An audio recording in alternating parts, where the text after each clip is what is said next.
Dear students, स्वागत है आपका हमारे चैनल पर। आज के इस वीडियो में हम स्टार्ट करेंगे चैप्टर 10। नेम है चैप्टर का सर्कल्स, क्लास 10th में है। और सर्कल्स चैप्टर में हमें सर्कल के बारे में ही चीज़ों को स्टडी करना है, तो बिल्कुल बेसिक से स्टार्ट करेंगे। तो चलिए स्टार्ट करते हैं। First exercise 10.1। फर्स्ट क्वेश्चन है हमारा, how many tangents can a circle have. इस क्वेश्चन पे जाने से पहले मैं सर्कल के बारे में थोड़ी इंट्रो दूंगा आपको। हम सब जानते हैं अगर हम कंपास को एक पॉइंट पे रख के इस तरह से रोटेट कर दें तो ये बन जाता है हमारा सर्कल, ठीक है। और ये होता है सेंटर। अब कुछ चीजें मैं बेसिक बताऊंगा, उनको ध्यान देना आपने, तो एक्सरसाइज ऑटोमेटिक हो जाएगी। तो ये हो गया सेंटर। सेंटर से आर्क तक के, इसको हम बोलते हैं आर्क। आर्क तक के डिस्टेंस को हम बोलते हैं रेडियस, ठीक है। और रेडियस को अगर डबल कर दें तो इट इज डायमीटर, ठीक है, इट इज डायमीटर। और सर्कल के अंदर अगर कोई दो पॉइंट को, हम किन्हीं भी दो पॉइंट को ज्वाइन करते हैं तो this is called chord, CHORD, chord. And this is also a chord, but diameter क्या है? Diameter is the longest chord of the circle, ठीक है।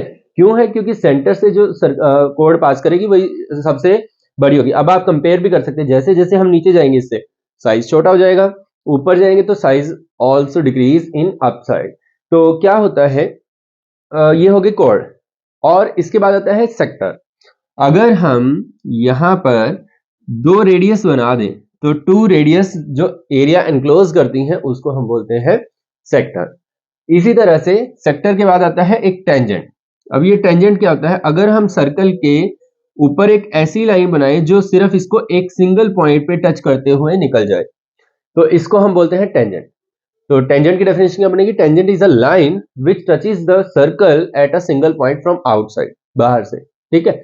और अगर इस तरह से मैं लाइन बना दूं, a line intersecting a circle eight 2 point, ये बाहर से आ रही है लाइन, इसमें और कोड में डिफरेंस है। कोड सर्कल के अंदर दो पॉइंट्स को हम ज्वाइन कर रहे हैं, और अगर बाहर से इस तरह से कोई लाइन इसको इंटरसेक्ट करते हुए पास हो रही है तो उसको हम बोलते हैं सिकेंट। क्या बोलते हैं? सिकेंट, ठीक है। ये सिकेंट है, ये टेंजेंट है। टेंजेंट एक पॉइंट पे टच करता है, सिकेंट 2 पॉइंट्स पे टच करता है। तो ये अगर आपको क्लियर है तो ये हमारे सम से हम कर सकते हैं। चलिए फर्स्ट से स्टार्ट करते हैं। How many tangent can a circle have. एक सर्कल के ऊपर कितनी टेंजेंट हो सकती है? अब इसी क्वेश्चन को मैं थोड़ा इंटरप्रेट करता हूं कि एक सर्कल जो है, एक सर्कल के ऊपर, आर के ऊपर कितने पॉइंट होते हैं, ठीक है। तो अगर हम इसको देखें कि एक सर्कल के ऊपर कितने पॉइंट्स होते हैं, तो उसमें क्या होगा स्टूडेंट्स? आप बोलोगे इनफाइनाइट है सर। इनफाइनाइट है ना? क्यों? क्योंकि there are infinite points on this arc, ठीक है। इसी तरह से हर एक पॉइंट से एक टेंजेंट बनाई जा सकती है। तो कितनी टेंजेंट आप ड्रॉ कर सकते हैं? बहुत सारी टेंजेंट आप जो है वो ड्रॉ कर सकते हैं एक सर्कल के ऊपर। तो फर्स्ट वाले में हम बोलेंगे इनफाइनाइट, ठीक है। तो फर्स्ट वाले का आंसर बनेगा हमारा इनफाइनाइट। एक सर्कल के ऊपर कितनी कॉर्ड्स कितनी टेंजेंट्स हो सकती हैं? इनफाइनाइट हो सकती हैं। इसके बाद है fill in the blanks. A tangent to a circle intersect it in dash point और पॉइंट्स। अभी मैंने आपको समझाया था, एक टेंजेंट जो है वो एक सर्कल को एक ही पॉइंट पे इंटरसेक्ट करती है, तो इसमें हम फिल करेंगे 1 पॉइंट, ठीक है, 1 पॉइंट। नेक्स्ट है a line intersecting a circle in 2 points is called. एक लाइन जो सर्कल को 2 पॉइंट पे इंटरसेक्ट करके निकल जाए उसको क्या बोलते हैं? सेकेंड। तो आंसर रहेगा इसका सेकेंड। क्लियर? नेक्स्ट देखते हैं। A circle can have dash parallel tangent at most. मतलब एक समय में कितनी पैरेलल टेंजेंट जो है एक सर्कल पे हो सकती हैं। अब इसके लिए आप देखें, अगर मैं यहां से ये सर्कल का डायमीटर बना दूं, है ना, तो यहां से जो टेंजेंट जाएगी ये दोनों पैरेलल होंगी। तो एक टाइम पे एटमोस्ट, मतलब ज्यादा से ज्यादा पैरेलल टेंजेंट कितनी हो सकती है एक सर्कल पे? 2, ठीक है। 2 से ज्यादा एक समय में पैरेलल नहीं हो पाएंगी। तो ये पैरेलल क्यों है? क्योंकि सर्कल की रेडियस और टेंजेंट का एंगल होता है 90 का, तो इधर भी 90 है, तो ये अल्टरनेट इंटीरियर एंगल 90 इक्वल हो गए, तो इसीलिए ये पैरेलल है। तो एटमोस्ट जो है वो क्या हो सकती है? 2 टेंजेंट पैरेलल हो सकती हैं, 2 से ज्यादा एक साथ पैरेलल नहीं हो सकती हैं, ठीक है। The common point of a tangent to a circle and a circle.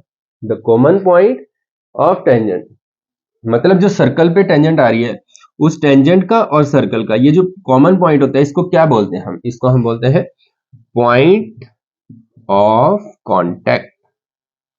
क्या बोलते हैं इसको? पॉइंट ऑफ कांटेक्ट, जहां पर टेंजेंट टच कर रही है। ठीक है, a tangent P Q at a point P of a circle of radius 5 centimeter meets the line through the center O at point Q so that OQ is equal to 12 the length of PQ। अब ध्यान देना है हमें, इसको हम imagine करके diagram draw करते हैं। एक सर्कल है जिसकी रेडियस है 5 सेंटीमीटर। ठीक है, तो PQ जो है वो टेंजेंट है ना, और P पे टेंजेंट है। दैट मीन्स अगर हम इस तरह से एक टेंजेंट बना दें तो ये वाला जो हमारा पॉइंट होगा इसको हम देंगे नेम P। ठीक है, और ये हो गया हमारा O। तो ये हमें 5 सेंटीमीटर गिवन है रेडियस, और O को Q पॉइंट से मिलाने वाली जो लाइन है ये हमें दे रखी है 12 सेंटीमीटर। अब आपने एक जो रूल ध्यान रखना है स्टूडेंट्स, वो ये है कि टेंजेंट और रेडियस के बीच में जो एंगल होता है पॉइंट ऑफ कांटेक्ट पे वो होता है 90 डिग्रीज। ठीक है, तो यहाँ पे फॉर्मेशन होगी 90 degrees, that means right angle triangle की। और राइट एंगल ट्रायंगल जहां पे आएगा वहां पे चलेगा हमारा Pythagoras theorem, that is h square is equal to b square plus p square. ठीक है, तो रूल हमारा क्या कहता है कि रेडियस और टेंजेंट के बीच का एंगल जो होगा वो होगा राइट एंगल। ठीक है, तो अब यहाँ पे हमारा जो राइट एंगल है, तो राइट एंगल के बारे में एक और चीज नोट करनी है स्टूडेंट्स आपने, कि ये जो राइट एंगल ट्रायंगल होती है इसमें जहां 90 डिग्री होता है इसके साथ वाली जो लाइनें होती हैं एक बेस और एक परपेंडिकुलर होता है, और जो इसके सामने होता है उसको हम हाइपोटेनियस बोलते हैं। यहाँ बहुत से बच्चे कंफ्यूज होते हैं, वो इसको हाइपोटेनियस लेने की कोशिश करते हैं, पर ये गलत है। ध्यान रखना है स्टूडेंट, अगर इसको आप हाइपोटेनियस लोगे तो इसकी वैल्यू 30 निकल आएगी, बट हाइपोटेनियस नहीं है ये। 13 भी ऑप्शन में है, देखो कंफ्यूज करने के लिए, ये हाइपोटेनियस नहीं है क्योंकि यहाँ पे 90 डिग्री है। 90 डिग्री जहां पे होता है तो ये बेस और परपेंडिकुलर है, दिस इज हाइपोटेनियस। ठीक है, तो हम यहाँ पे यूज करते हैं पाइथागोरस थ्योरम, तो वो बनेगी O Q square is equal to O P square plus P Q square. अब ओ क्यू स्क्वायर है हमारा 12 square is equal to O P is 5 square and P Q P Q is we have to find it, right, P Q square. ठीक है, तो length of P Q, तो 12 square is 144 and 25 plus P Q square. Now 25 plus का है, इस तरफ shift करेंगे तो माइनस, तो 144 minus 25 is equal to P Q square. It will be 14 minus 5 9, 3 minus 2 9 1, और स्क्वायर को शिफ्ट करेंगे तो इट इज स्क्वायर रूट। तो option D is our correct answer. Clear, इस तरह से हमें करना है। तो ये आपने नोटिस रखना है कौन सा हाइपोटेन्यूस है, कौन सा परपेंडिकुलर और कौन सा बेस है। Draw a circle and two line parallel to a given line. That means हमें एक सर्कल ड्रॉ करना है और एक रैंडम लाइन हमें लेनी है जिसके पैरेलल फिर हमें दो लाइन ऐसी ड्रॉ करनी है दैट वन इज टेंजेंट, जिसमें से एक टेंजेंट हो and other a secant to the circle, और दूसरी जो है वो सिकेंट बने। तो इसके लिए आपने क्या करना है, कंपास का यूज करना है स्टूडेंट्स, और एक सर्कल ड्रॉ कर देना है कंपास का यूज करके। तो ये हमने सर्कल ड्रॉ किया, आपने कंपास का यूज करना है इसमें।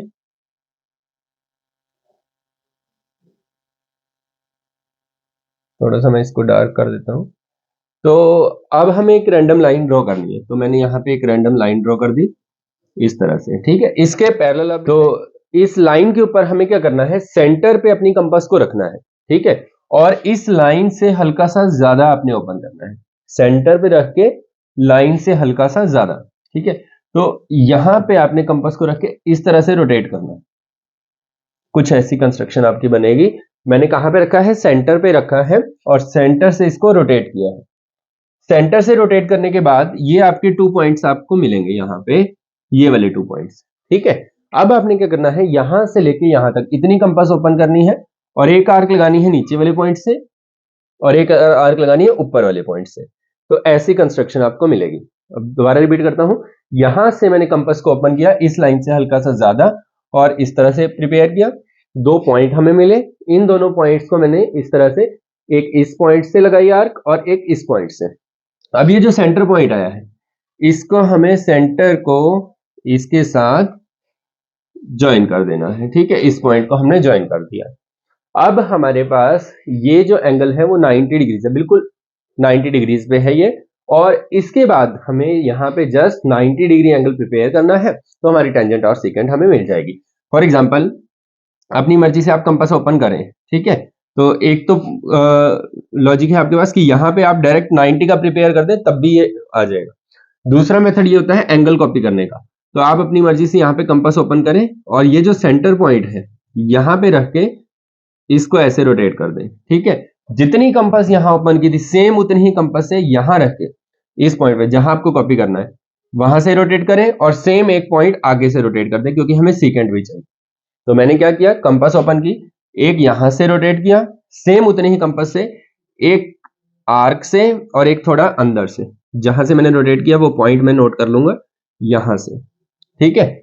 उसके बाद आपने क्या करना है, इस एंगल को कॉपी करना है यहां से यहां तक, ठीक है। स्टेप्स को अगर कोई ना समझ आए तो आप दोबारा रिवाइंड करके भी देख सकते हैं। तो यहां से इतनी कंपास ओपन करनी है और यहां रख के ऐसे आर्क लगानी है इस तरह से, जहां ये कटेगा इसको जस्ट आपने ज्वाइन करना है, तो ये आपकी टेंजेंट आ जाएगी। उतने ही कंपास से, जितना यहां से यहां तक है इतनी ही कंपास से यहां पे आपने आर्क लगानी है, जहां ये आर्क लगेगी उसको, उस पॉइंट को भी सेम ऐसे ही ज्वाइन कर देना है और ये बन जाएगी हमारी सेकेंड। तो ये थी आपकी कंस्ट्रक्शन टेंजेंट और इट इज सेकेंड। क्लियर? इस तरह से हमारी ये कंस्ट्रक्शन होगी। दोबारा समझते हैं एक बार। लाइन लगानी है रैंडम, सेंटर से लाइन तक पर कंपास को ओपन करना है और इससे हल्का सा ज्यादा कर देना है। फिर आपने ये सर्कुलेट करना है, इसको आर्क लगानी है, ये वाली आर्क, ये दोनों ही तरफ कट करनी चाहिए लाइन को। अगर आपकी लाइन छोटी है तो उसको इंक्रीज कर लें आप। फिर जो पॉइंट हमें मिलेंगे इन दोनों पॉइंट से इतनी कंपास आपने ओपन करके एक आर्क इधर से और एक आर्क इधर से, जहां ये सेंटर पॉइंट आएगा उसको हमने सेंटर के साथ ज्वाइन कर देना है। इसके बाद इस एंगल को आपने 2 जगह कॉपी कर देना है, क्योंकि सेम इसके पैरेलल हमें लाइन चाहिए। तो these are the corresponding angle of this angle. तो इस तरह से हमारी ये कंस्ट्रक्शन पूरी हो जाएगी। तो इसी के साथ हमारी ये एक्सरसाइज भी कंप्लीट होती है। और भी नए नए वीडियोस आपको हमारे चैनल पर देखने को मिलते रहेंगे, तो देखते रहिए और सब्सक्राइब करना ना भूलिएगा।